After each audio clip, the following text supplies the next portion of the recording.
Thank you for listening to my daddy's podcast. Please subscribe to our channel. All I gotta say is, who that?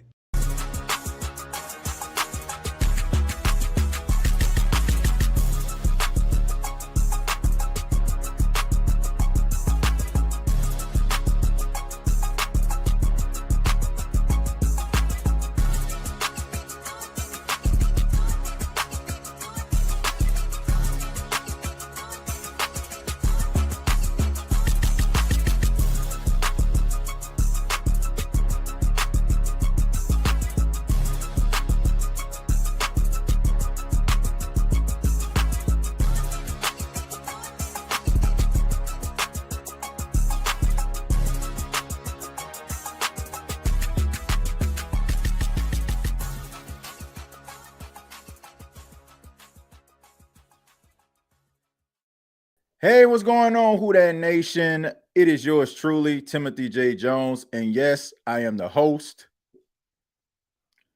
of the State of the Saints podcast. And yes, I'm drinking on that Bloom. It's I guess like a special energy drink here. Shouts out to my wife for bringing it through. But thank you so much for checking out the State of the Saints podcast, where we talk New Orleans Saints. Really do appreciate your time.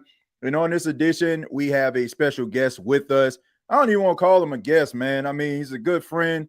You can catch us every single Tuesday during the NFL season and, talking NFC South football. He's a contributor. He follows the Carolina Panthers. You can check him out on the RoppStar podcast, talking about the Carolina Panthers. And he's a really knowledgeable individual, not just for Carolina Panthers, but the NFL in general. I guarantee you, you're going to love this guy. Ladies and gentlemen, Clay Ropp. What's going on, Ropp? What's happening, man? What's up? I appreciate everyone. I'm in enemy territory. Do I need a duck? Nah, man. Nah, not that kind of show, though, man. Look, we love talking sports, and we love, just talking about the NFC South. And thank you so much for your time, man, sliding through to talk to us a little bit about your Carolina Panthers, man. First off, let's start there, man. I mean, the last week of the season, that was a very exciting game. You can argue and say that probably was the most exciting game, going out of the 2024 season. And most teams, they'll probably look at this like, man, Cancun on 3. But it really seemed like Carolina was trying to prove something. What do you come away with watching your team?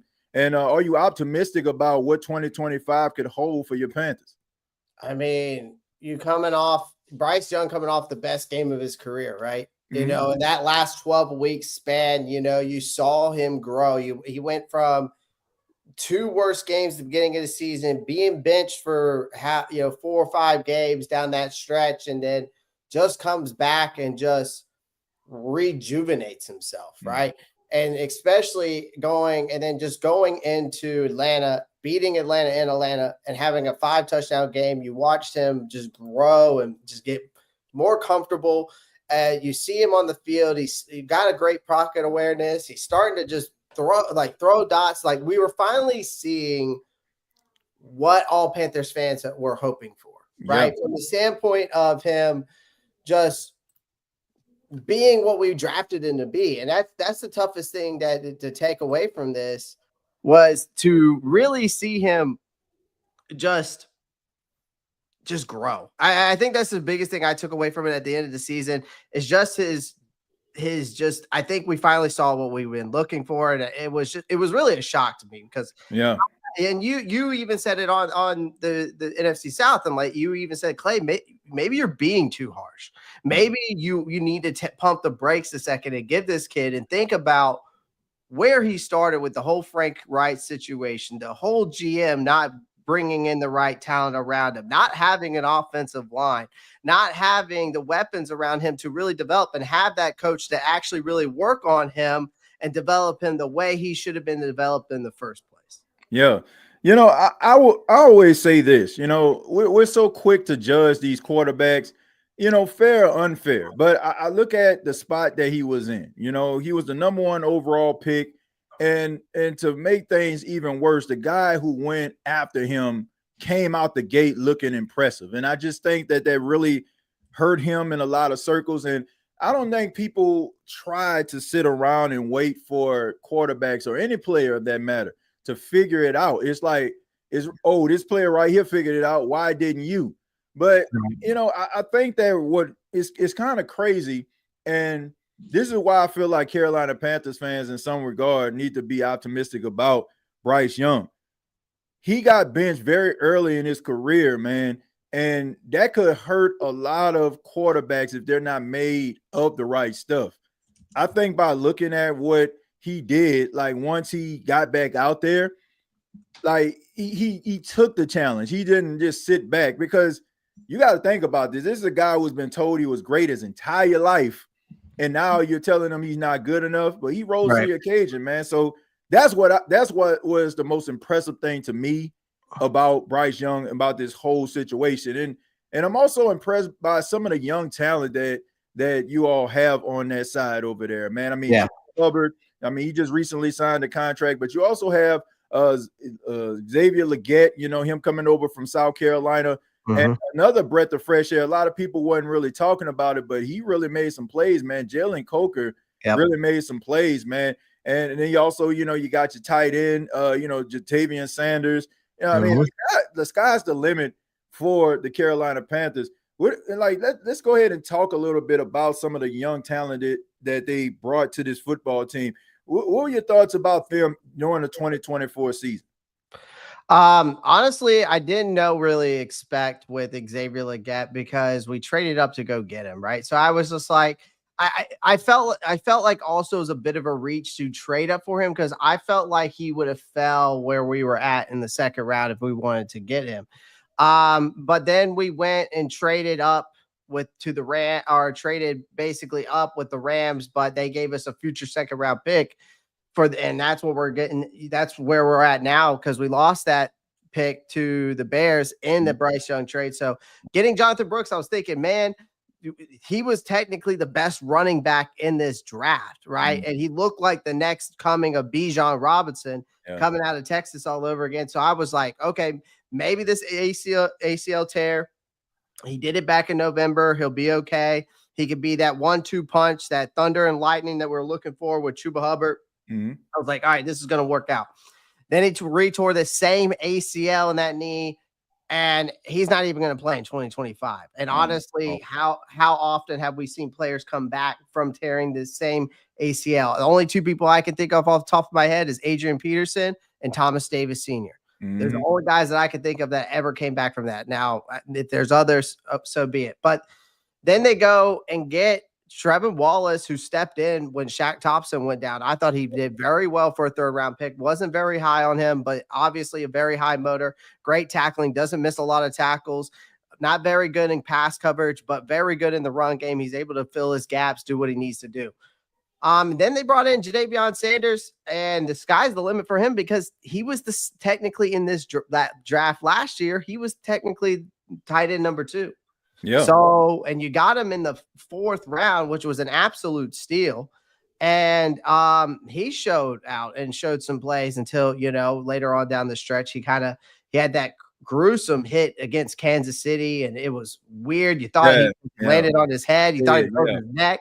Man. So I didn't know if he was going to come back like Kurt Angle or what, but and then you got Charles Smith-Wade, who's just a developmental nickel guy. I think there's a lot of potential there, but as of right now, he is just a guy that you're going to develop. So you bring in these guys, then you undrafted Jalen Coker comes out of nowhere, which I thought for him, I watched this tape and I was like, man, this guy can jump out the gym. And I was just like, he can go up and get it. He can create separation. He's got great footwork. His hip movement is fluid. Let's see what this kid's got. And they took a chance on him, and it seems like it could end up working out. I feel like Xavier Legette can. I think the biggest question that everybody looks at that wide receiver room, though, for Carolina is that who is going to be that true number 1? Is it going to end up being Jalen Coker? Because he looks like for a guy, even though undrafted, because he has the potential. Is it Xavier Legette? Possibly, but again, we saw a lot of drops last year, but he was dealing with the ankle and some hand issues. So coming out of South Carolina, he kind of had those issues. And then it really kind of got worse down the stretch. And then, of course, he had to have surgery this offseason. But the man look right now, I just retweeted it, saw him in a workout video. The man looks like he's put on weight and he seems a lot faster, which is insane. Yeah. I like both guys. It's always great when you find like the unheralded guys, like the ones that fly under the radar. The Saints, they found that in Rashid Shaheed, and Coker, he definitely made some plays. I think that Xavier Legette, I think that he just, has to figure it out. I think that he can be a true number one. But in the meantime, I mean, you still have Adam Thielen to provide leadership. But let's go ahead and fast forward to the draft, man. I was looking at your draft picks as you were speaking. Now, correct me if I'm wrong. The Carolina Panthers have a total of 9 draft picks, correct? Correct. Okay. I mean, you start with the number 8. It's a pick right before the New Orleans Saints pick at 9. And, I've heard so many different conversations from shouts out to my Carolina Panthers friends and buddies, and individuals that follow the team.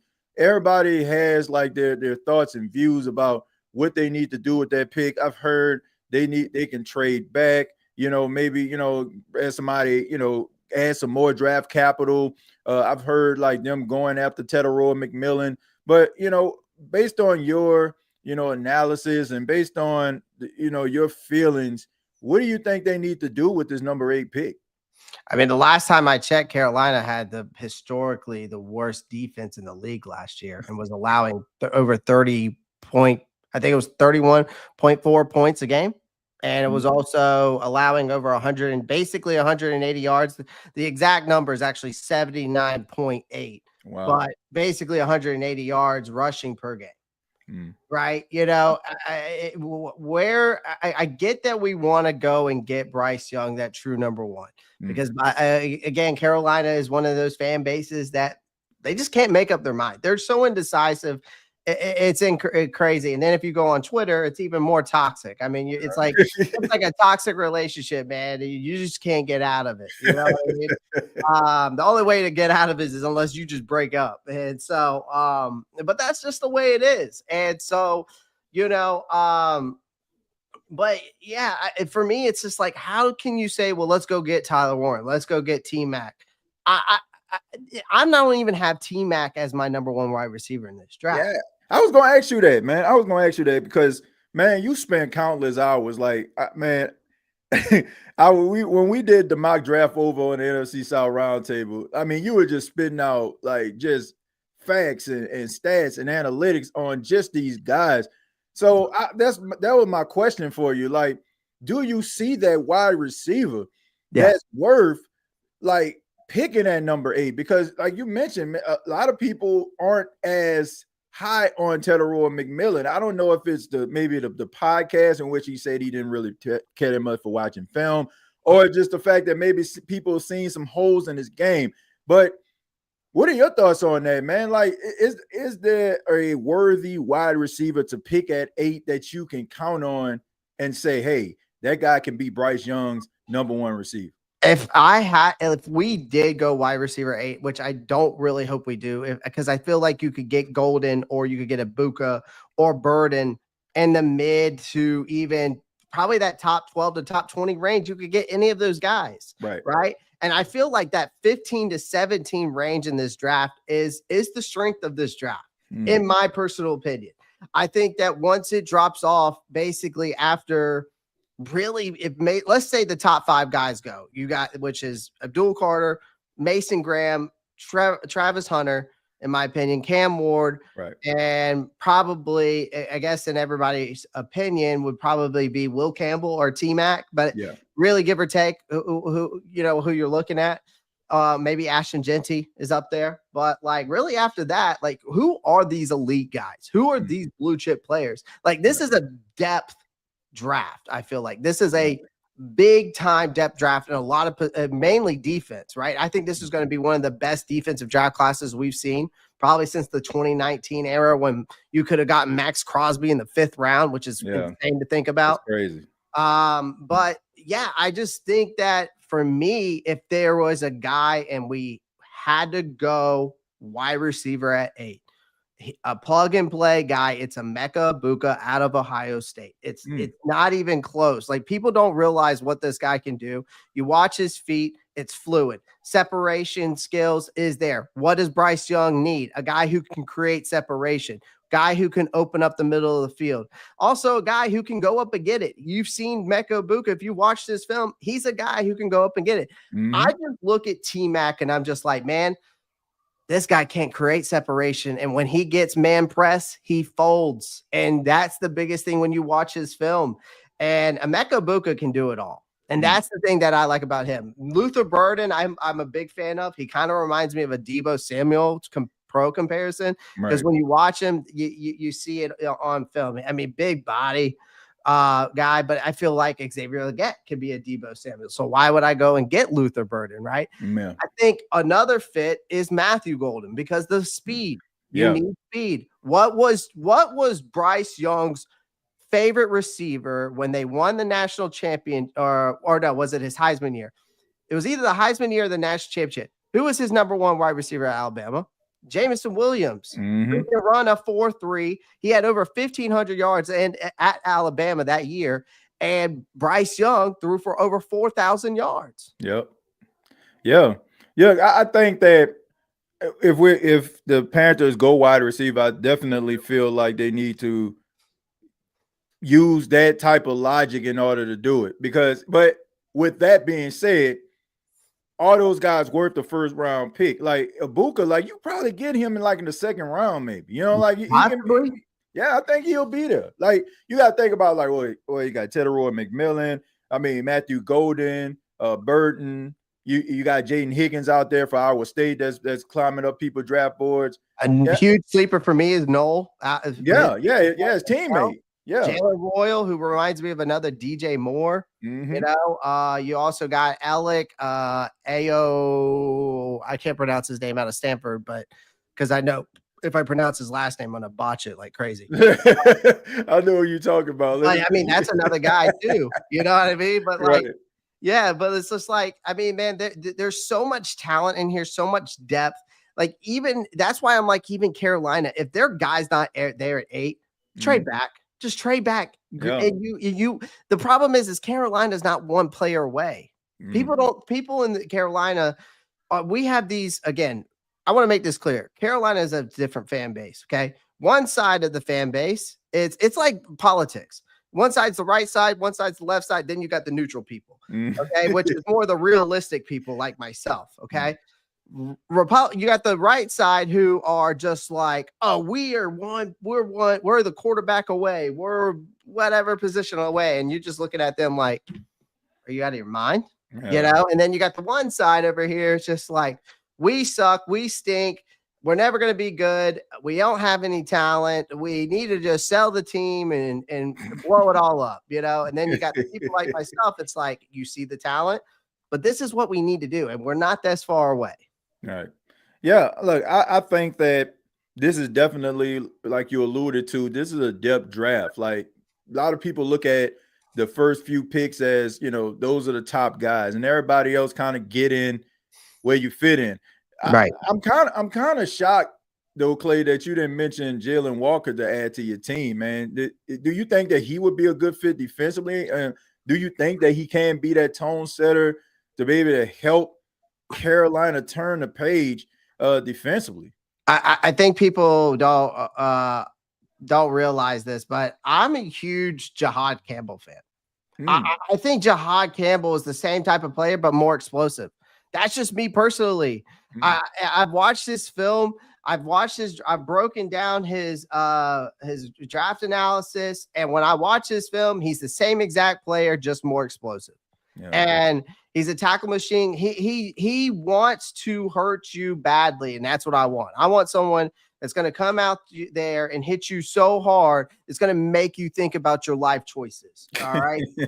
Like, that's someone I want. He is somebody that can cover guys. He can play outside. He can come off the edge. He can go up and cover tight ends. He can play in the mic. He does it all. and he's bigger, faster, stronger. And it just blows my mind that, yeah, I know Walker is another guy that's built for chaos too. He's twitchy, he's fast, he's aggressive. You can plug him into Evero's defense, let him wreak havoc off the edge. Great. I'm fine with that. But again, also at the same time, I'm okay if we don't get Walker and we ended up just shocking the world and going and getting Mike Green, because guess what? Besides Abdul Carter and where Carolina needs an edge rusher, Mike Green's basically the most production guy we've seen in this draft class besides Abdul Carter. Yeah. Yeah, I look at with the Saints, man. I just think that based on what I've been hearing, I think they're more than likely going to go defensive line, offensive line even. But Jalen Walker, to me, like, he kind of just checks the boxes. He's that sideline to sideline guy. For sure. Now, Jahai Campbell, like, don't get me wrong, I definitely agree with you. But I just think that when it comes to like what the Saints actually need, especially like turning around and changing his defense, then he could probably be that guy. I mean, I just was impressed by him, man. Like, just watching his film, because when his name kept coming up, I'm like, man, let me see and see what everybody's talking about. Mm-hmm. You can easily see why. He's highly touted, but I don't look at him as just if he ends up being a really good player. It wouldn't surprise me, but I don't see what I see when I look at Abdul Carter. I just don't. But I think that he will be a great addition to any team that needs a defensive anchor on their team for years to come. I think he can definitely provide that. But let's talk a little bit about the South as a whole, man. I mean, the Saints, the Panthers, Bucks, and also the Falcons. Like, just looking at the landscape of the NFC South, I mean, it's been pretty – I just got to be honest, it's been some pretty bad football coming out of the South over the last couple of years, man. But what gives you that optimism that Carolina can turn it around and maybe possibly be there in the end to try to win this division? I think I need to see what this draft does. At the end of the day, I need to see what we do in this draft and how it pans out. And if we make any moves after that, because, teams still will do that even before going into training camp, right?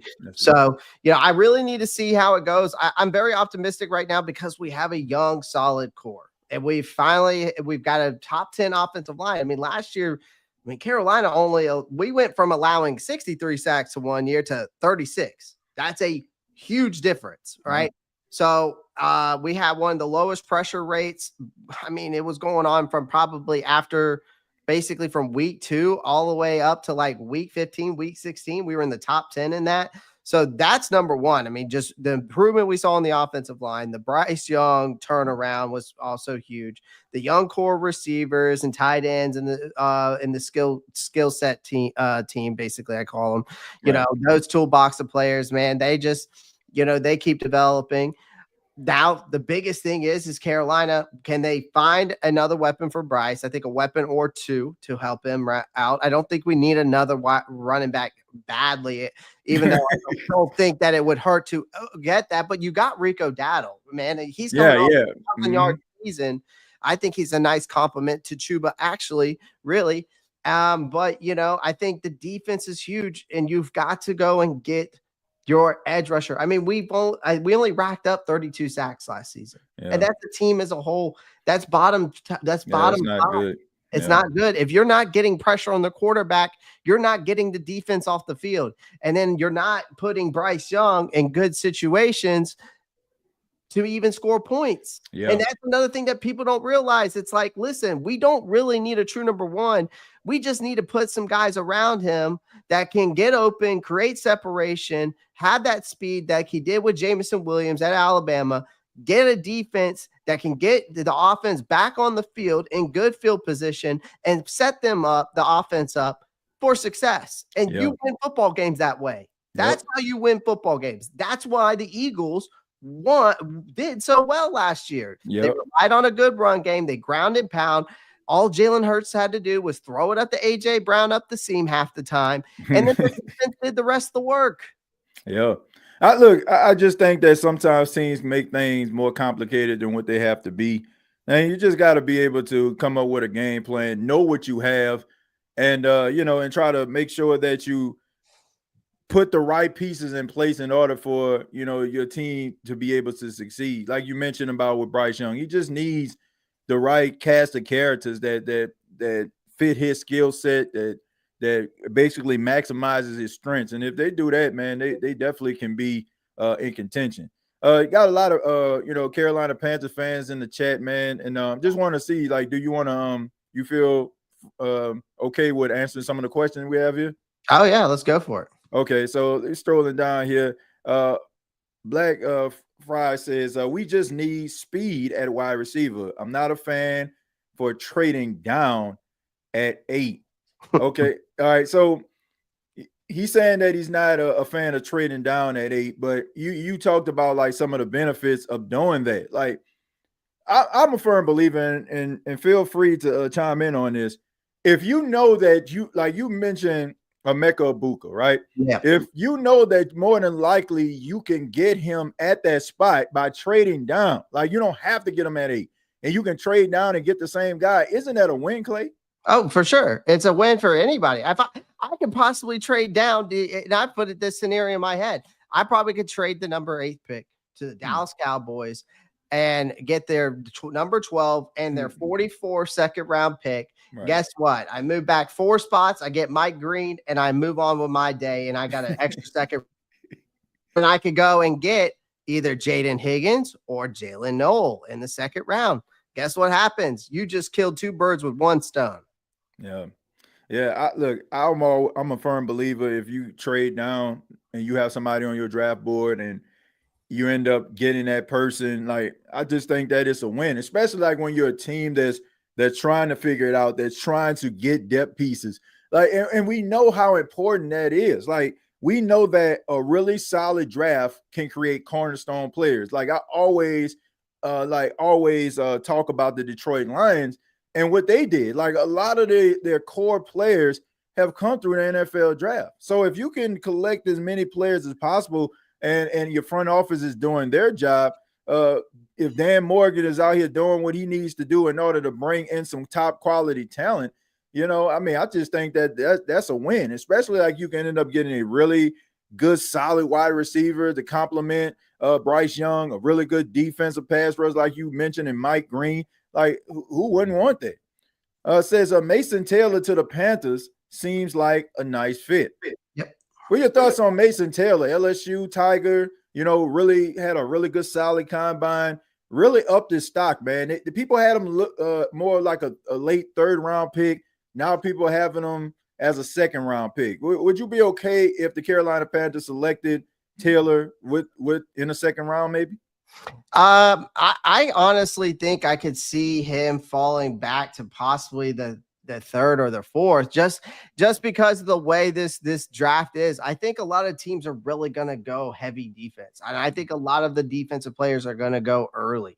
So I think you have to go get your defensive players early. So I think tight ends and wide receivers are still going to fall. I think running backs are going to fall too. Mm-hmm. I think a lot of the skill set players are really going to fall in this draft, and you're going to be able to find some blue chip guys from a skill set standpoint in the 2nd, 3rd, and possibly 4th round.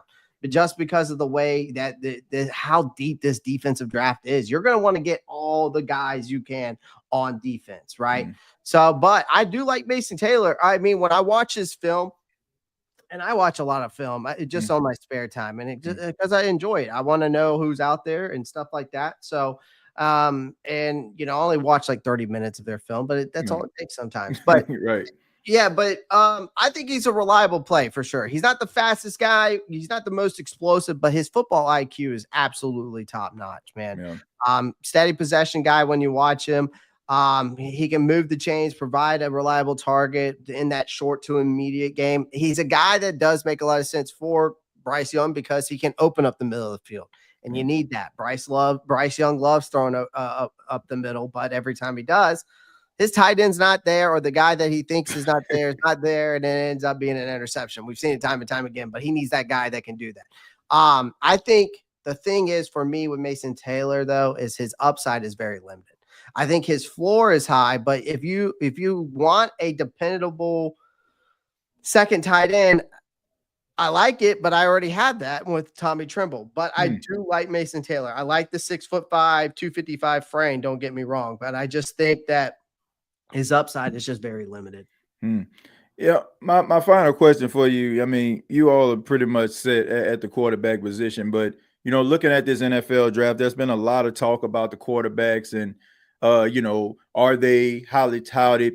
Will they be franchise guys? Just looking at some of these quarterbacks, Cam Ward, Shedeur Sanders, and Jackson Dart. We'll just start with those three because that's what everybody's been talking about.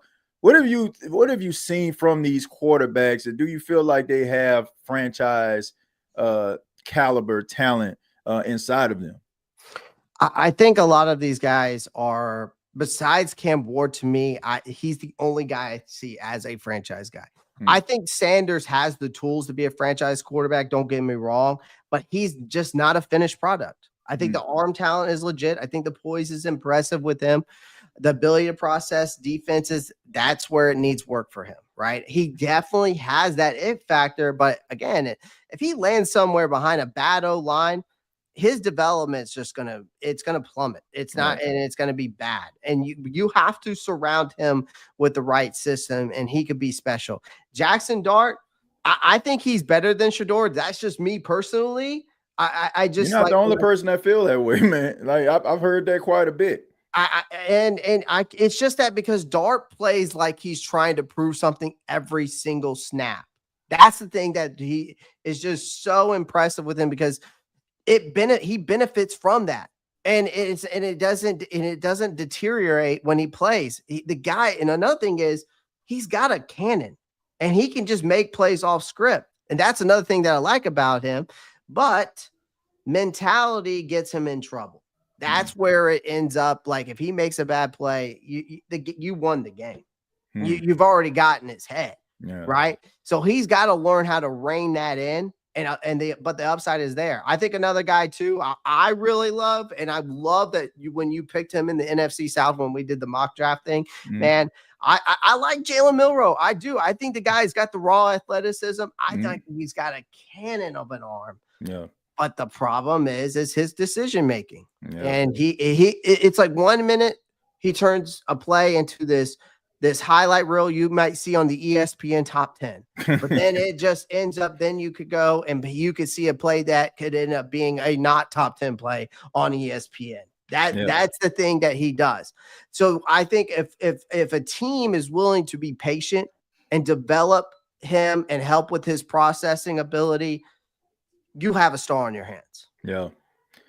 I think that it matters where you go. If Jalen Milroe goes to the Rams, I think that's the best place for him. Like I see, we did a mock draft on Bleacher Report last week, and they had one of the Steelers representatives, and he had the Steelers selecting Jalen Milroe. I was like, I don't know about that one right there, man, because he's a work in progress, like you mentioned. He has to go to the right situation. He has to surround himself with the right coaching staff. And I think that Sean McVay, I think that will help him too, man. Sometimes these coaches that are really good play callers offensively, defensively, sometimes they get a little bored, man, and they need somebody that can be able to kind of rejuvenate them. We know that he talked a couple of years ago about possibly stepping down as being a head coach. I think that with the addition of Jalen Milroe to the Rams, I think that might help him, and he might take it upon himself as that new challenge that he needs, a breath of fresh air. So it might be a really good my language there. That sounds interesting. The Rams is with Sean McVay and having a guy with that raw athleticism. I mean, could you imagine where that could take him as an athlete with a guy who's just such a QB smart guy, and he gets to sit behind, I think, one of the most underrated quarterbacks we've ever seen in the NFL. Yeah, I love Matthew Stafford, man. Like when they were trying to trade him, I was like, man, I hope the Saints try to get him.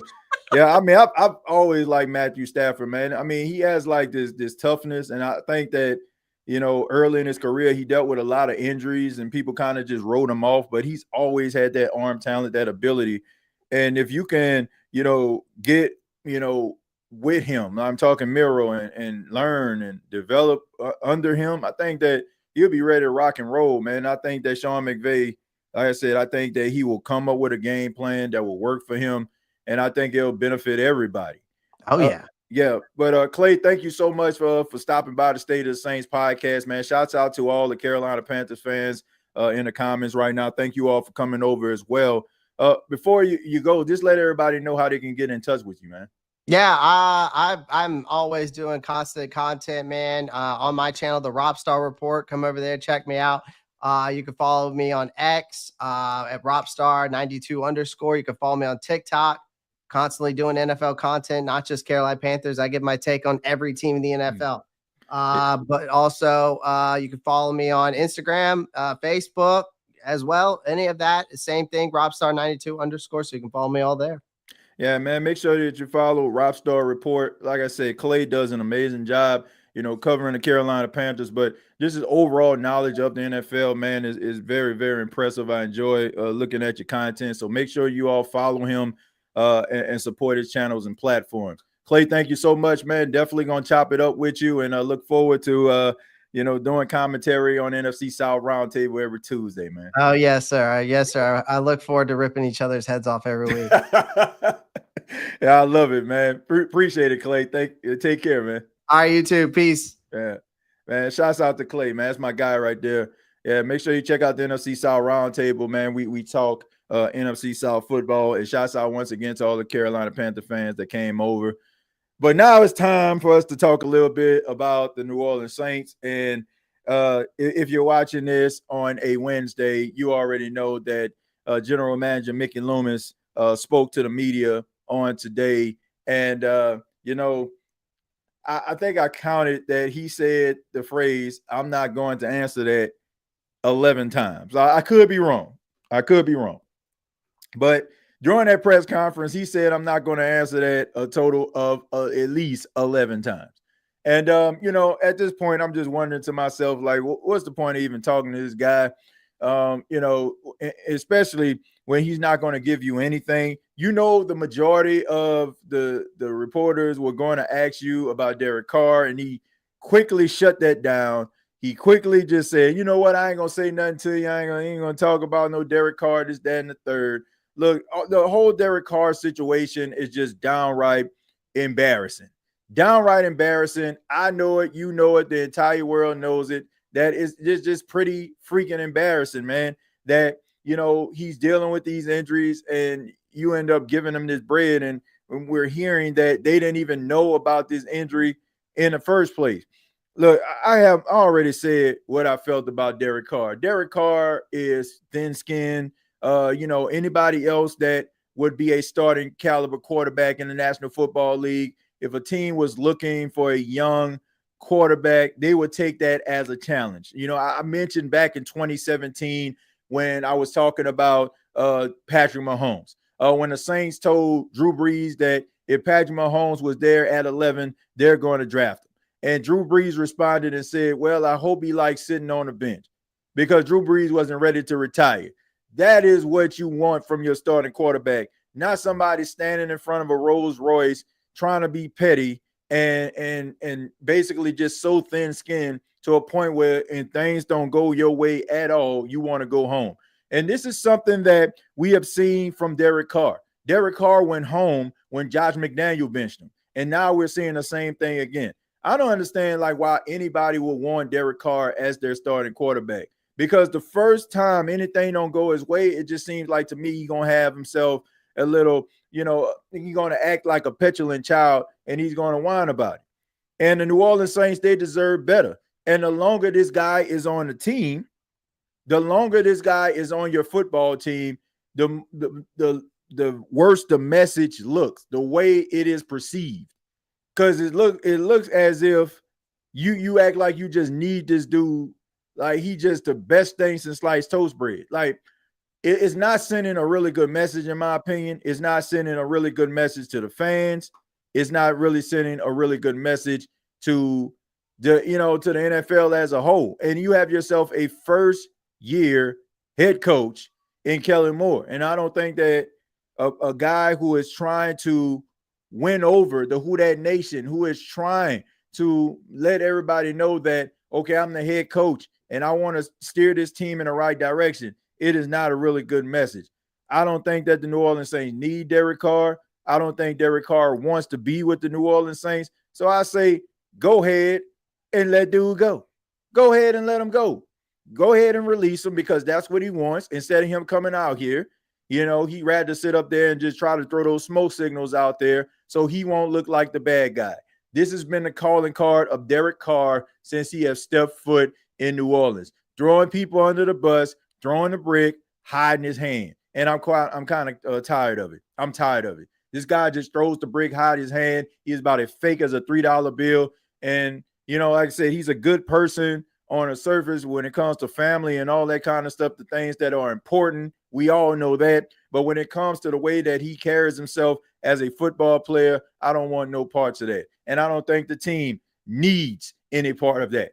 I'd rather go out there with Jake Haener or Spencer Rattler and watch those guys try to play the quarterback position to the best of their ability, knowing that they want to be here, than some guy that has never won nothing a day in his life in the National Football League act like he Tom Brady or Aaron Rodgers or Drew Brees or Patrick Mahomes or Josh Allen or Lamar Jackson. All of those quarterbacks that I just named are better than Derek Carr. Derek Carr has done nothing in his entire time in the National Football League besides pad stats in order for the fanboys of Derek Carr to try to validate him. Everybody that you talk to around NFL circles tell you that he ain't it. The Raiders coaching staff at the Combine a couple of years ago, the year where the Saints signed Derek Carr, basically alluded to me that he wasn't it. So if the team that he come from say that he ain't it, the people that follow the NFL tell you he ain't it, what makes you think that he it? He is not it. And the Saints can do better. You got to be able to embrace the future fully. You cannot keep looking in the rearview mirror. There's this old saying that said, do you ever wonder why the windshield is bigger than the rearview mirror? Because it's more important to know where you're going than where you've been. And where the Saints been with Derek Carr is in the dark ages. And I've been in the dark ages of Saints football when I was growing up as a kid. And I don't want to go back there. We don't want to go back there. And as far as Mickey Loomis' press conference, look, anybody that thought that they were going to sit down and watch Mickey Loomis provide any type of clarity for any particular thing, I just think that you are a very, very optimistic human being. Mickey Loomis has been talking loud and saying absolutely nothing for years. The only difference is now he has your undivided attention. And now it's like he's not going to do anything. But I will say this. I will give Mickey Loomis some credit in this regard. I heard him say for the first time in a press conference, it seemed like he took some levels of accountability about the state of the Saints. No pun intended. He said that the team was 5-12 and he understands that people are angry and they want better results. And he understands that it's on him. I was actually shocked. I actually was listening to Mickey Loomis as I was cleaning up my kitchen. So I had my earbuds in. I had to stop what I was doing and look at my phone because I was actually looking at it on this New Orleans Saints YouTube channel. And I had to make sure that this was actually Mickey Loomis that I was listening to, because he finally told people that he has taken accountability. So it's a good thing to take accountability. But at the end of the day, we need results. We need results because I'm going to stand on what I say. And for those on social media, I see what you're writing, I see what you're typing, but I don't care. All right, I'm not going to waste my time for individuals that don't want to take the time to watch your boy do his thing on the State of the Saints podcast to provide clarity for you, where you just looking and finding my stuff through tweets. If you are not going to take the moment to take the time to check out what your boy is saying, and you basically just getting the cliff notes, I have no time for you. I don't care what the New Orleans Saints do with the number 9 pick. It doesn't matter to me. Do I feel like the New Orleans Saints should go after Shedeur Sanders? Yes, I do. Do I feel like the Saints need a quarterback? Yes, I do. But if they go get Jalen Walker, I do not care. I'm going to clap for it. If the Saints get Oman Mimbu, I'm happy for that too. If they get Calvin Banks, I'm good with that too. I do not care. It still don't defeat the fact that Mickey Loomis has looked like trash as a general manager over the last 4 to 5 years. I mean, it does not take away from that. People are just trying to find satisfaction in believing and hoping in a football team. That's cool. It's okay to say that you love something, but it ain't going the way that you want it to go. Mickey Loomis has not been doing a good job. He hasn't. The Saints have been whiffing on draft picks. Yeah, for every Marcus Davenport, yeah, you can find somebody that's going to go out there to validate your argument that they ain't as bad. But when we look at Davenport and the Peyton Turners and the Trevor Pennings, you know, and I know that the New Orleans Saints ain't doing a good job. Ain't doing. I got to go country with it. Ain't doing a good job at drafting these players. But if your sole purpose is to make sure that I'm quiet, if that's your sole purpose, you rather look at what I'm saying, which you know is true, but you rather look past that because I don't know, for some apparent reason, maybe you don't like the present that, you know, or the package that the present came in. I don't know. But all I know is if you being real with yourself, you know that the New Orleans Saints have not been doing good when it comes to the draft picks. And we know that the New Orleans Saints have the 9th pick in the draft, and they need to find somebody that is going to be a generational talent. It doesn't matter about, oh, man, yeah, I told him, man, look, he said that such and such wasn't going to happen, and it happened. Well, you're going to get them wrong sometime. Who cares? I just want the New Orleans Saints to do the right thing with the 9th pick. Bring somebody in that is going to make this team better at that respected position. That's all I want. But at the same time, we're going to keep it 100. Mickey Loomis ain't looking like he it. I don't care who feelings I'm hurting. I don't care who's watching this. I'm pretty sure a lot of people from that organization watch this, whether they want to admit it or not. Dude ain't it. And he has not been it for quite some time. And if you want to pretend or get mad at somebody saying this, then do something about it. Because if Mickey Loomis comes in and takes those 9 draft picks that the New Orleans Saints have, and the majority of those draft picks end up being cornerstone players, you won't hear from me. Because I don't take pride in talking about a team that I cheer for as long as I can remember. I'll just say 4 years old, just for the sake of this particular conversation. I don't take pride in talking about a team I watched my entire life, but we're going to keep it 100 here. And another thing, yes, once again, I like Shedeur Sanders. Yes, I feel like he would be a good fit in New Orleans. Yes, I don't feel like his personality bothers me like it does some people. Some people just want the old shuck G golly type guys that ain't going to say anything, that's not going to stand up for themselves, that's going to shake hands, kiss babies, and oh man, I would want my daughter to marry him, or I would want to go out with him. He seems like a nice guy. Who cares? This isn't a popularity contest. This isn't Miss Teen USA. This isn't Miss USA. This isn't Miss Universe. This isn't Miss Congeniality. This is about playing football. This is about W's and L's, wins and losses. Are these guys clutch? Are these guys clutch? Can they come through in the clutch? Can they make plays when plays need to be made? This guy's not running for public office. This guy is not running for a Miss America pageant. The guy is playing football. And we know that this is not about this dude's skill set. Well, for some it is.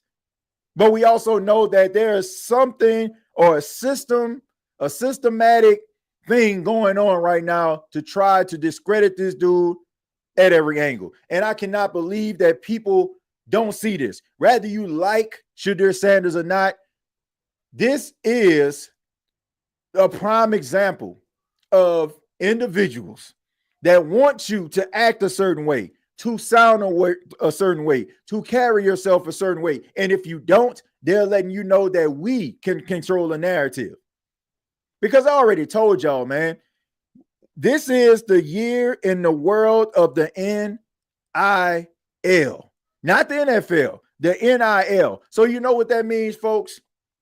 These players that are top players coming from the high school ranks to the college ranks, they come and they go to these universities, and these universities throw a substantial amount of bread at these dudes. And if they're going out there performing, they're going to get more endorsement deals. So by the time they go to the NFL, they're already rich. And no, they don't have that type of money. The NFL will probably be able to offer them, but they rich enough to not be okay with the conversations that we're having right now. I don't know if some of y'all remember a couple of years ago, but there was this big controversy. It was when Dez Bryant was coming out of Oklahoma State. And I want to say it was the Miami Dolphins. I could be wrong. If it's not the Miami Dolphins, I apologize. But it was a representative from them or some other NFL team, and they asked a very personal question to Dez Bryant about his mother. Now, in those days where they didn't have an NIL, and Dez had to sit up there and had to swallow his pride to answer that question instead of probably telling them people where they can take that question and where they can shove it, he had to sit up there and do it. And this is what this is all about. It's about control. It's about wanting to control the narrative. It's about wanting to control those players. The media, some of those guys, you can walk up to some of these players back in the day and ask them questions, and those players were kind of nervous and they would answer your questions because they don't know who you're representing or who you are rubbing elbows with. Now it's like, we don't care. And a lot of people are mad about that. A lot of these people are in their feelings like Derek Carr. Maybe that player walked right past you. Maybe your representative or your assistant probably reached out to him for an interview and they probably told you thanks, but no thanks. But we need to go ahead and put some of these personal vendettas to the side and appreciate this guy. Yes, he is not everything that you want in a quarterback, but the man can play the quarterback position. He has proved to you that he can win football games. He's a completely accurate quarterback, and shame on any individual that is following these narratives. You're a coward. I'm going to say that right now. You're cowards because you're so afraid of your position or losing your position. So you're willing to go out here to be a good soldier for these organizations that's not brave enough to come out and say why they wouldn't want to draft this guy. So you're doing their dirty work for them. So shame on you. You're doing it for the access. You're doing it to rub elbows with these organizations, and that's straight up 100% whack. Whack. And I don't care who doesn't like what I'm saying. There's this old saying, hit dogs holler. If I'm not talking about you, I'm not talking about you. But some of y'all are trying to go out here and doing the work and the deeds of the devil, if you get what I'm saying. And that ain't cool. These are personal shots. These are shots that has nothing to do with football. This has absolutely nothing to do with what this dude can do in between those lines. And for that is absolutely distasteful, disrespectful, and you should be ashamed of yourselves. Should be ashamed. I don't care. Like, for people that are evaluating Shedeur Sanders, for those that are evaluating Shedeur Sanders and looking at him and evaluating him and saying to yourself, and saying to yourself that, hey, this guy's pretty good, but I don't think that he will fit my football team. I'm not talking about you. I'm not talking about you at all. I'm not talking about those individuals. I'm talking about individuals that are out here that want. I'm trying to adjust my camera. Trying to turn off that motion. Excuse me. Apologize for that, folks. But yeah, man, that situation right there, man, that just upsets me. That just absolutely upsets me. And I just don't get it. I don't understand why they just out here on this just on his rampage, man, trying to just discredit this dude. And then you're going to put out a story a couple of days before the draft starts. Pathetic. Mickey Loomis has a bad reputation for being general manager for our team with salary cap issues on their players, got injured like that. For real, for real. Look, I don't care who don't like it. Like, people don't want to hear the truth.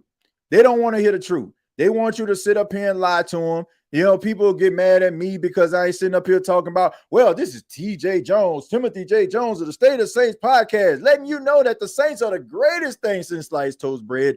And I know that some people don't like the Saints, but they just hating on the Saints. They just hating on them. They don't want to see a player be great. That's what they want to hear. They want you to lie to them. I'm not here to put your mind at ease. I'm here to give my opinion based on what I see. My opinion is, you know, something that I take a lot of pride in doing these podcasts, but I'm not here for that. If we got to sit up here and lie to kick it, I don't want it, bro. We confident in our ability. We confident. We already know. We ain't got to be sitting up here selling ourselves short because we believe, you know, I believe in what I'm doing. And if I got to sit up here and lie, like, I'm cool, man. I'm good with that. Like, we got to open up our eyes. We're going to evaluate accordingly. When things go right, we're going to adjust accordingly. But we're going to hold a foot to the fire in the process. This team needs to get better. Hopefully, Kellen Moore can answer the bell and make this team better as a head coach. And some of the players that they bring in, this could be the start here in the 2025 NFL draft. But we haven't seen that yet. And right now, Mickey Loomis, the only reason he has a job is because of his position and what it has been over the last 20 years. Anybody else in his position that didn't have the power and the stroke that he had would be fired. You know it, and I know it. Why are we trying to put a square peg into a round hole? Why are we trying to make this masterpiece look a certain way? We trying to tilt it, right? We trying to tilt it to the left. We trying to tilt it to the right. Nah, bruh. There's a smudge on it. You can turn it any way you want to, but there's a smudge that is compromising this masterpiece. And I don't feel any. Look, I don't feel bad at all about saying this. Dude just needs to get better. And if he does get better, then fine. But until then, we're going to keep on talking about it. That unanimous report was just trashy. Yeah, unanimous. And look, I get it, man. You don't want to cite your sources. I'm not going to sit up here and be a hypocrite about that, because when I came out and talked about the story with Aaron Glenn and people like, man, you don't know nobody. You don't know nobody. You don't know nobody. I understood what that was. I understood what it was. It was the fact that people wanted to try to back me into a wall. I say, you know what? This is who I got it from. No, sir. No, sir.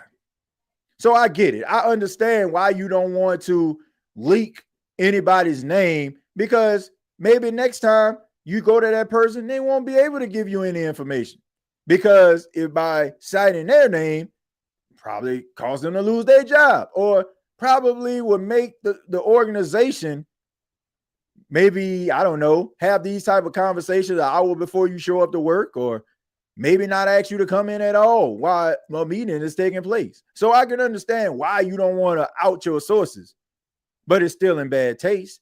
And I've been telling y'all this, and I'll say this again for those that are probably new, that probably stumbled across this channel, probably wondering why this black dude just sitting up here yelling and screaming. But I'm gonna just tell y'all this, all right? I got an opportunity to go to the NFL Combine. Yes, I went to the NFL Combine. Went there in Indianapolis, and I can remember standing at the podium waiting for Shedeur Sanders to come out. Shedeur Sanders was at podium number 1. Cam Ward was at podium, I want to say 2 or 3. I can't remember exactly which one, but they were close to each other. And while we were waiting around, there were mumbles. There were mumbles going on around reporters, and they said that they didn't like the interview with Shedeur Sanders. People were talking about his knowledge at the whiteboard. They were talking about the way that he was answering questions. And they also said that basically he understands his offense and what, he's done throughout his time in college. but he didn't really understand like the concepts in which the teams were asking him about, or he seemed like he was disinterested. That's where it started. That's when I first heard it. And when I heard that, I was like, this is about to get ugly. This is about to get ugly. I heard by sitting down, like while we were watching the showcase, people were talking about the Browns out, Giants out. So it didn't really surprise me when I heard about the Giants and the Cleveland Browns, selecting other players. It didn't surprise me at all because of what I heard when he was going through the interview process. Now, this is stuff that I heard just standing around waiting. So it don't surprise me that, maybe some of these teams went in a different direction, and why you have these insiders that will probably come out here and be bold about one thing, and then a couple of days later kind of backtrack, and now, he might get picked between 3 and 21. Like, what are you actually saying here? Like, how much of a wide open space can you give somebody, right? From 3 to 21. Like, it's like he gonna get picked somewhere in between there. That's like me saying, man, he might get picked between pick number 1 and pick number 250 something. Like, duh.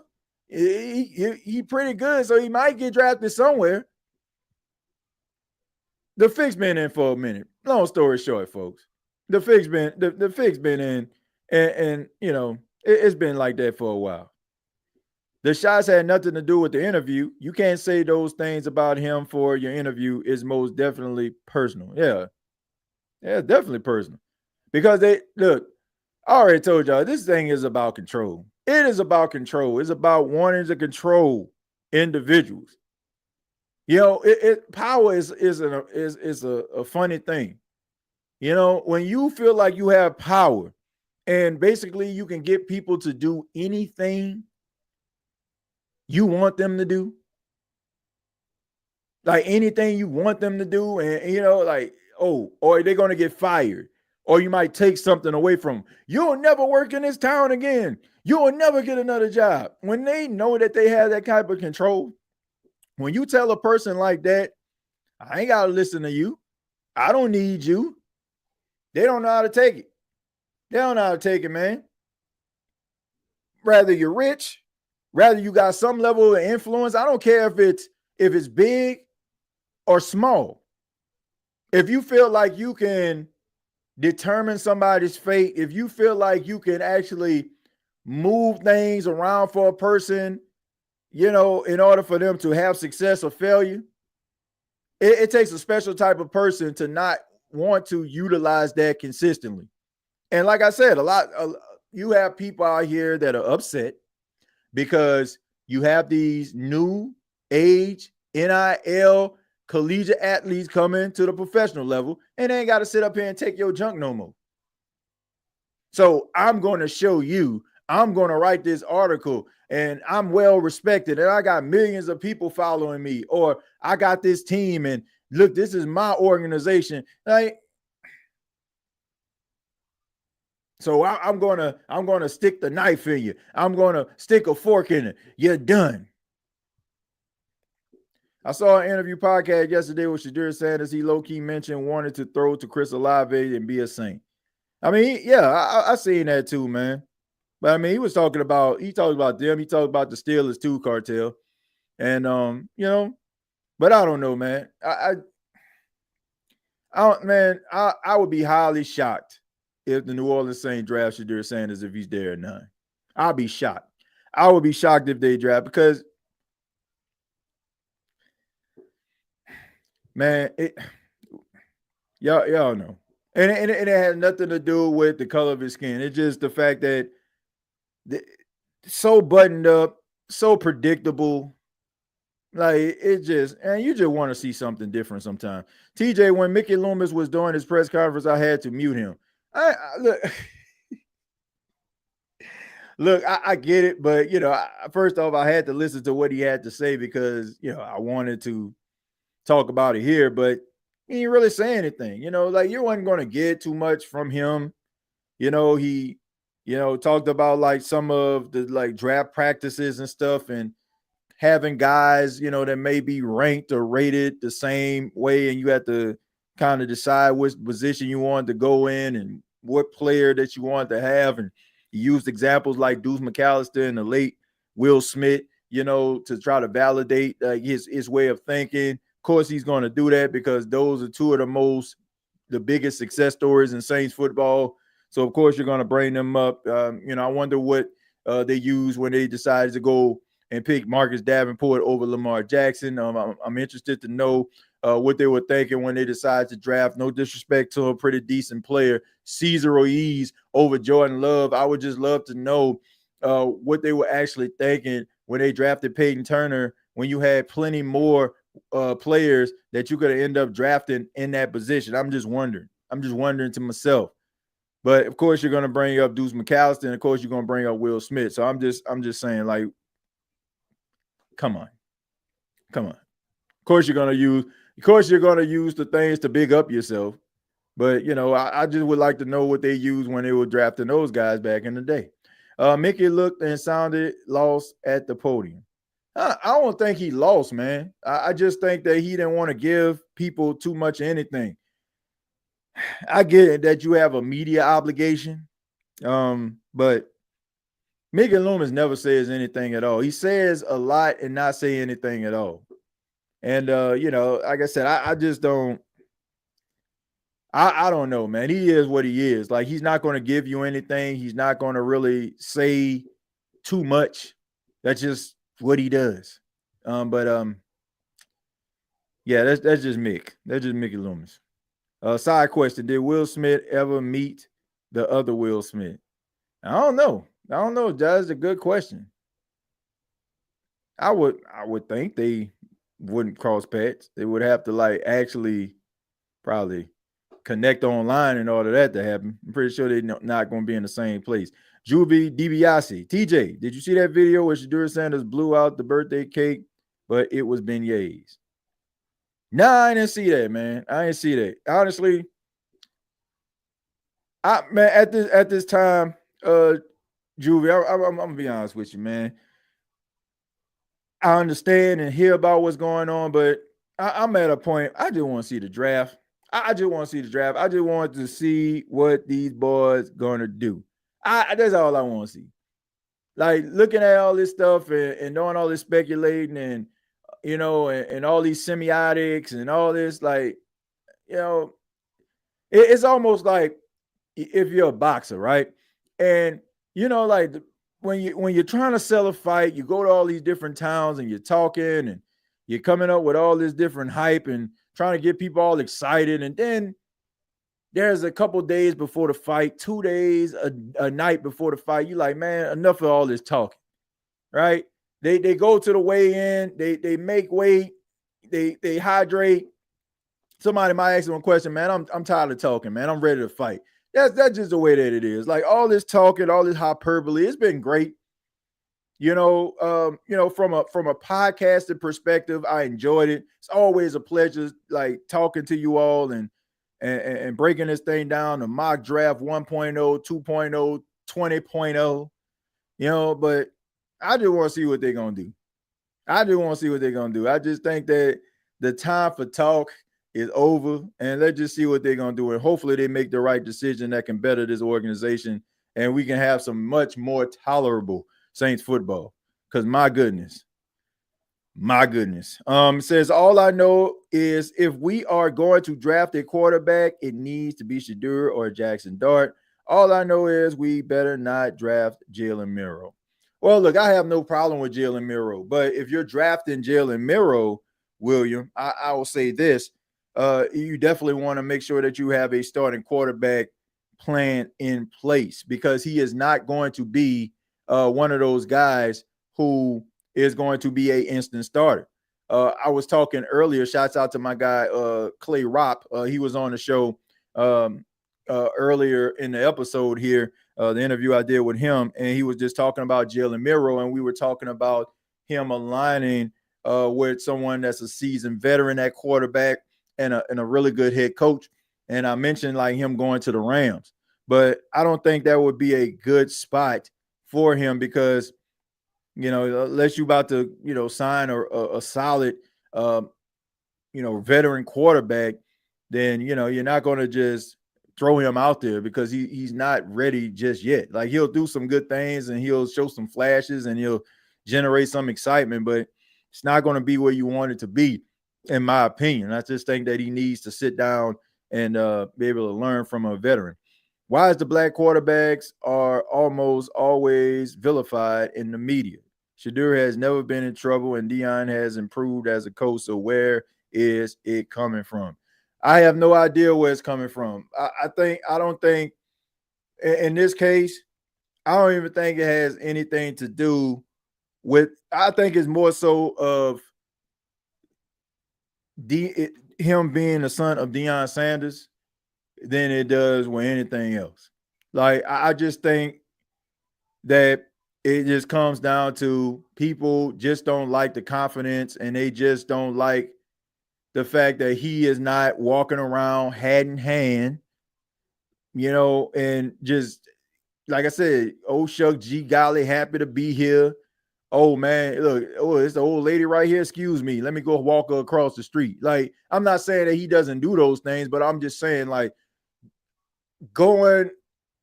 being super extra about it, right? Like, he believes in himself and he will tell you that he believes in himself. And people don't like that.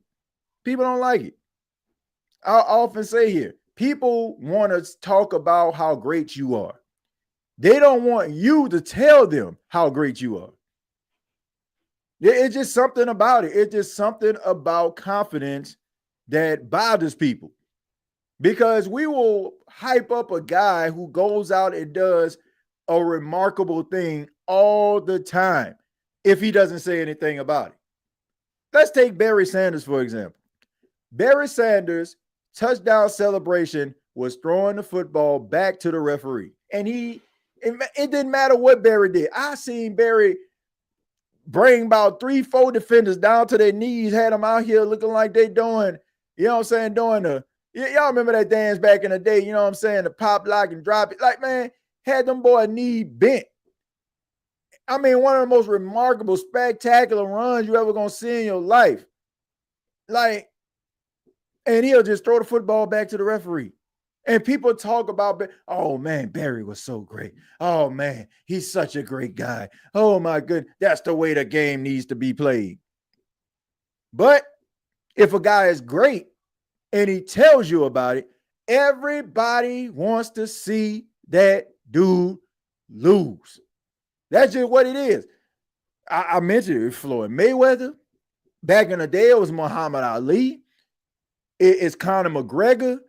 It is individuals that are great at what they do that tell you that they're great. People just automatically just turn them into the villain. If you're quiet and great, they love you. If you're loud and great, get this bum out of my face. That's what it all comes down to. We love to see arrogant, cocky people fail. Shedeur Sanders believes in himself. He has a high sense of belief in himself. He will tell you about himself, and people don't like that. Respectfully, it has to do with the color of his skin, TJ, in my opinion. I mean, look, everybody's entitled to their opinion. I always say this, and for those that have been here, I apologize if I sound like a parakeet. I sound the loudest because I'm on a microphone. My opinion and views is no more important than the way that you feel. From my perspective, that's just the way that I feel. That's the way I feel. But you're entitled to feel how you want to feel. Because who the heck am I to tell you that's not the case? When people say that, I just say to me, or I don't think that's what it is. So I want to make that very clear. You're well within your rights, Chris, to feel any way that you want to feel. Because, people, on the last episode, and I'll take a few questions and then we'll go ahead and end the show. I mentioned Arch Manning. And I was talking about how people are just quick to anoint Arch Manning as the next great quarterback. And this guy hasn't played a full season of collegiate football yet. The only thing people are looking at is the fact that he had two uncles. Both of them just so happened to be really successful and have won football at its highest point, which is a Super Bowl championship. So with that, he has that going for him. So when people look at, what is he, number 16, and they look at Arch or Manning on the back of his jersey, people just, the representation means something to them. And I had to ask myself the question, why doesn't the Sanders representation, when he showed you that he has the capability of playing a quarterback position, and ain't nothing you got to speculate. I guarantee you, if Arch Manning comes out and be great, I will come here and say that, man, that guy's going to be a number 1 overall pick. But I don't know that yet. And some of us don't know. And some of the same things that we are accusing people who are rocking with Shedeur Sanders, you're doing the same damn thing. I'm sorry, anybody that's out here doing that and talking about Arch Manning and tanking for Arch, and you have a issue or a problem with Shedeur Sanders, like that's hypocrisy. Because at least Shedeur Sanders showed you that he could play the quarterback position at a pretty high level, completing 71% of his passes throughout his collegiate career. This past season had 4,100 yards, 37 touchdowns, 10 interceptions, and a 74% completion percentage. And we like, but let Arch Manning do that. I mean, I don't know. I don't know, man. Like we can't, like, sometimes like we don't even realize how biased we are about certain situations. That confidence, people hate Ali because of it. It is like you have to be confident and silent. Hell, if you don't like it, stop it. TJ, I normally don't ask you to stroll back to my comments you miss. You don't ask. You do that almost every episode.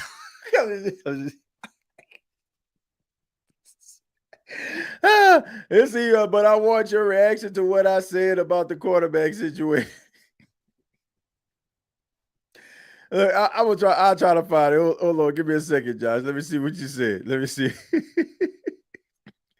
All right, so Josh says, we got to stop thinking quarterbacks and start thinking team. Tons of teams have won Super Bowls with average quarterbacks. Mark Rippon, I assume that's who you're talking about. Joe Flacco, Trent Dilfer, Jim McMahon, Nick Foles, Eli. The list goes on and on. We don't need a star quarterback. To a certain extent, I do agree with what you're saying. Like, you don't necessarily need a all-world quarterback to find yourself in that position. But this is where I would challenge this argument, Josh. What are we talking about here? Are we talking about a moment, or are we talking about substantial, like a substantial amount of time? Because if you look at Mark Rippon, how many Super Bowls? Like, did Mark Rippon win 2 Super Bowls? Like, maybe he won 1, if I'm not mistaken. Right? I remember he played for the then Washington Redskins, and I actually liked Mark Rippon back in the day, man. I actually liked Mark Rippon. Let's take a look at his stats. I want to say maybe he won 2 Super Bowls. Super Bowl. Okay, so he won 2 Super Bowls. He was a Super Bowl MVP. All right, so that's fair. Then you talk about Nick Foles. Nick Foles won 1 Super Bowl. Joe Flacco won 1 Super Bowl. Jim McMahon won 1 Super Bowl. Eli Manning won 2 Super Bowls, but Eli Manning was much better than any one of them individuals that you just named. For a moment in time, I will say that you could actually utilize those quarterbacks, but if we're talking about sustainable success, because that's what people want, Josh. Like, people want continuous success. Like, they don't want, okay, a Super Bowl might satisfy you. Like, I'll give you an example. Back in 2009, the Saints won a Super Bowl, the first time in franchise history. It made us feel so great to see that happen. But we fast forward to 2025 and we're talking about a Super Bowl. Like, okay, yeah, we won a Super Bowl, man, but that was a long time ago. You get what I'm saying? People want continuous success. Like Buffalo, it like if you're a Bills fan, shouts out to Dalton. If you're a Bills fan, knowing that you lost the AFC Championship yet again hurts you. But to know that you have a quarterback that has the capability of getting you back there again and again and again, it makes you feel much better. If it's Trent Dilfer, yes, he can help us get over the hump. But are we just talking about for 2025? Are we talking 2026? Because Trent Dilfer, I mean, he was on the team, but we also know that he was accompanied by the greatest defense in the history of football, in my opinion, the 2000 Ravens. Jim McMahon, the 85 Bears are looked at as the greatest defense of all time. You needed some out of this world circumstances to happen in order for some of these guys to be in that position. A all-world defense, if you're talking Baltimore and Chicago. And I'm not breaking this down, but I mean, it's clear and factual what you're saying. But all I'm saying is, in this world today, people would rather roll with quarterbacks that they feel will continue to get them there. Like I said, the Saints only got one Super Bowl. But the fact that the Saints had Drew Brees after the 2009 season, it made Saints fans feel like they had a chance every single year to get back there. Hope is what is being sold to the fan bases across the National Football League, across the NBA, across the NHL, MLB. That four-letter word will keep a fan coming back. That four-letter word will have fans spending a bunch of money buying season tickets. It's the hope. It's the hope, man. So yeah, like you don't like to your statement. Absolutely, you do not need a franchise quarterback to win a Super Bowl, but you do need a franchise quarterback to sustain success and have success for a long period of time. TJ, what do you know about boxing? I do a boxing podcast, and it's a lot rougher than I thought to do a podcast. Look, I love boxing. All right, man. Look, I already told y'all. Huge boxing fan. Shouts out to my grandfather. Used to order all the heavyweight fights back in the 90s. I still watch boxing to this day. My favorite boxer right now, of course, Terrence Bud Crawford. Now, you know, everybody likes Terrence Bud Crawford now that he beat Errol Spence, but I'm talking about going back when that boy was fighting Gamboa. You know what I'm saying? Like when that man was eating them bologna sandwiches. You know what I'm saying? I ain't saying he eating bologna. Y'all get what I'm saying? Well, he was trying to climb up the ranks. He was eating that bologna and cheese. You get what I'm saying? And now, you know, you see what he is now. I mean, that's my favorite fighter right now, you know. But I mean, if there's some really great fighters that I've been a fan of growing up, Felix Tito Trinidad. You know, I was also, you know, a big fan of Juan Manuel Marquez. You know, his fights with Pacquiao are just downright epic. Greatest fights of all time, Arturo Gatti, Irish Mickey Ward, round number 9. Greatest round in the history of boxing. Yeah, man. Look, the catalog is long, man. The catalog is long. I love boxing. I can talk boxing with you all day. TJ, I'm going to keep it 100. TJ, the Saints need a franchise quarterback. We need it. Every good NFL team right now got one. I agree. Like what Josh is saying, like, makes sense. Like, don't get me wrong. Like, that's a good point. You don't need a franchise quarterback to win a Super Bowl. I just feel like you need a franchise quarterback if you have a chance of getting back there every single year. TJ, you're right. I do that all the time. Didn't realize. Look, man. Look, I'm just messing with you, Josh, man. Look, I appreciate it. Look, asking questions and stuff like that, man. Like I said, you could be asking questions to anybody. I appreciate everybody's question, comments, all that. You know what I'm saying? But yeah, I had to get you with the joke, man. Nah, fact, TJ Bud like that. Oh yeah, that boy the truth, man. but true. Okay, TJ, your opinion of who will win, Prime Tyson versus Prime Ali? Oh man, it depends on what it depends on what Mike Tyson we talking about here. Now, if we talk about custom model Mike Tyson, then Mike Tyson win. If we talk about post cuss, may he rest in peace. If we talk about that, then probably Ali. It's something happened to Mike Tyson, had a lot to do with Don King, in my opinion. We towards the end of the show, folks, so it's kind of how we roll. But prime Mike Tyson, post custom model, there's a difference. Like custom model Mike Tyson, post cuss Mike Tyson are two different fighters. If he had custom model in his corner, he winning. If he didn't have him, he not winning. He not winning. I would take Ali. How about wrestling podcast with WWE, AEW, TNA wrestling? TJ, man, it was so good watching WrestleMania 41 Las Vegas 4 days ago. Yeah, Jeremiah, look, I've been trying so hard to try to get together and try to revamp my TJ Knows Wrestling podcast, which, you know, I got back into wrestling, and I got back into it mostly because it's something I wanted to share with Paxton, and he's really starting to get into it now, starting to recognize, like, you know, different wrestlers. So it's pretty cool.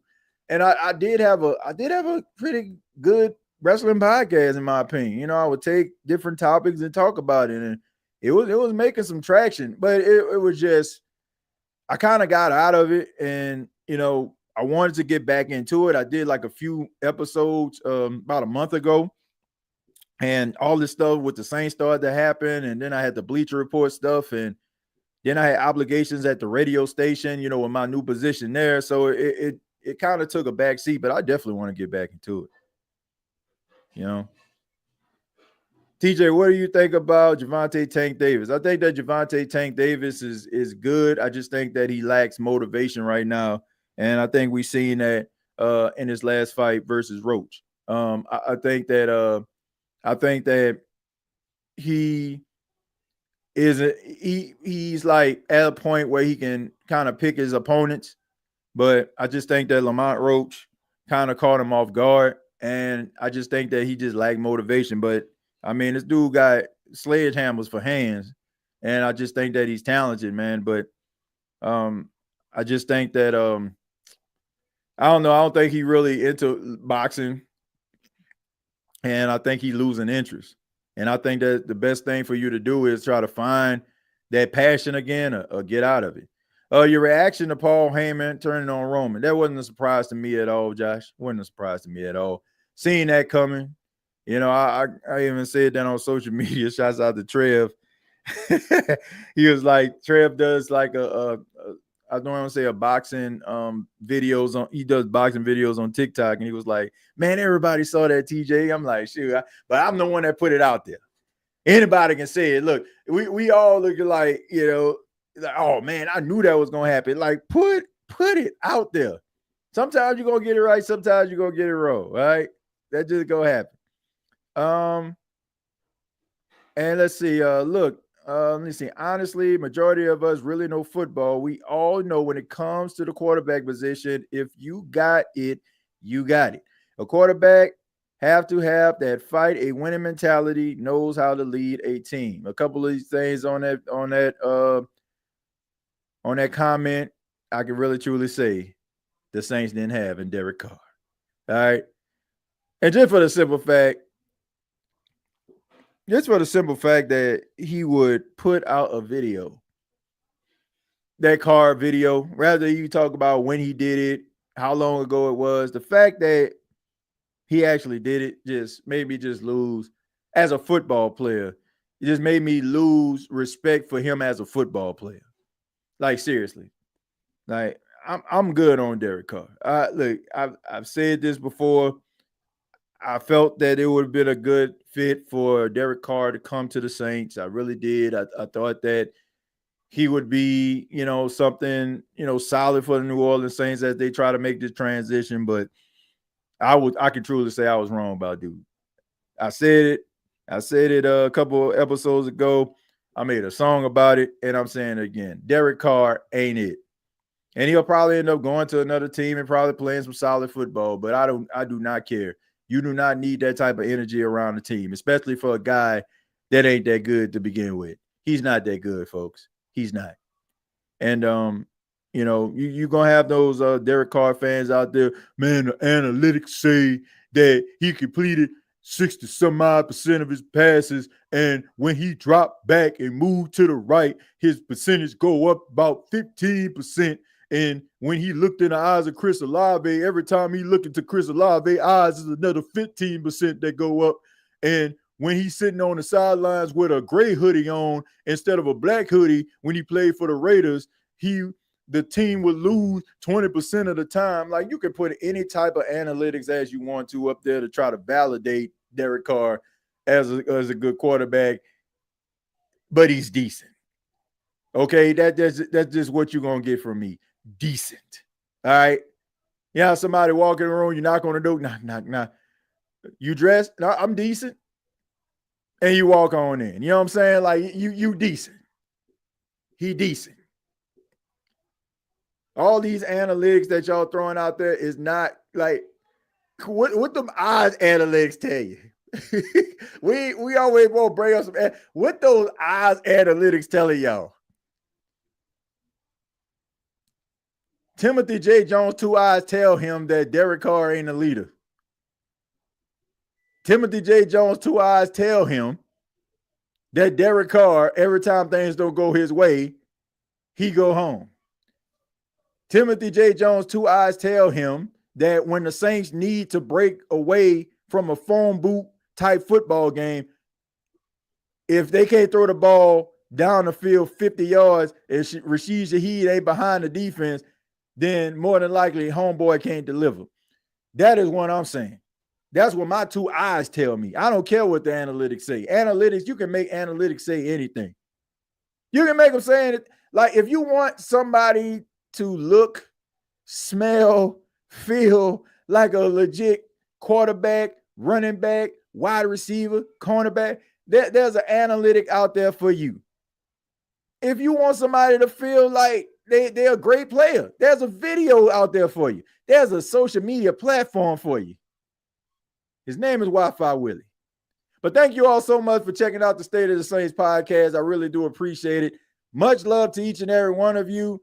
Much love to each and every person that checked out Saints Talk with Timothy J. Jones on the Bleacher Report.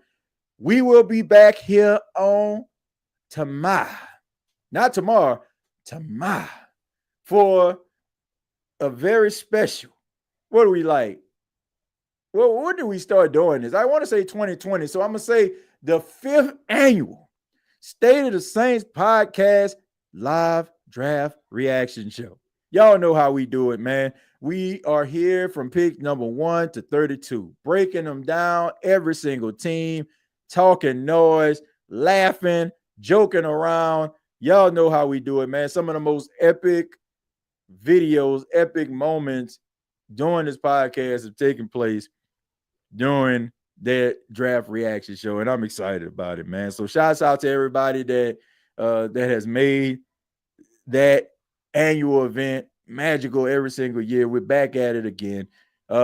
Be sure to subscribe to this channel if you love what you're hearing. Please subscribe to the channel. Hit that like button. Follow me on X at TJAYJones8.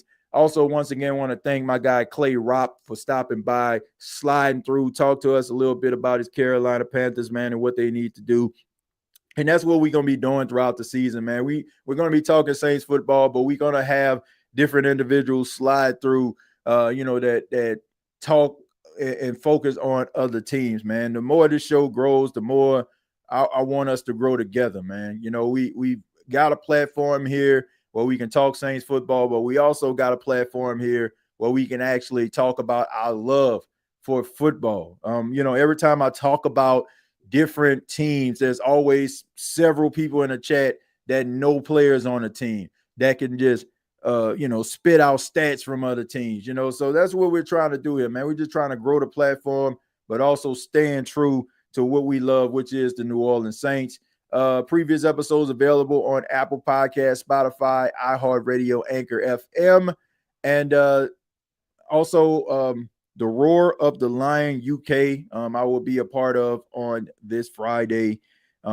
Shouts out to those brothers in the UK, man. I said this last episode. I don't know how they found me, but it's always a pleasure to speak to them. I was on their podcast last year, and it was just amazing, man. I'm actually talking to people about the Saints in a completely different country. You know what I'm saying? In a completely different continent. You know, it's extremely humbling, and I had a lot of fun. So I'll be back there again. All right. Thank you all so much. Have a good morning, noon, night, whenever you're checking out this podcast. And like always, all I got to say is, who dat? Thank you for listening to my daddy's podcast. Please subscribe to our channel. All I got to say is, who dat?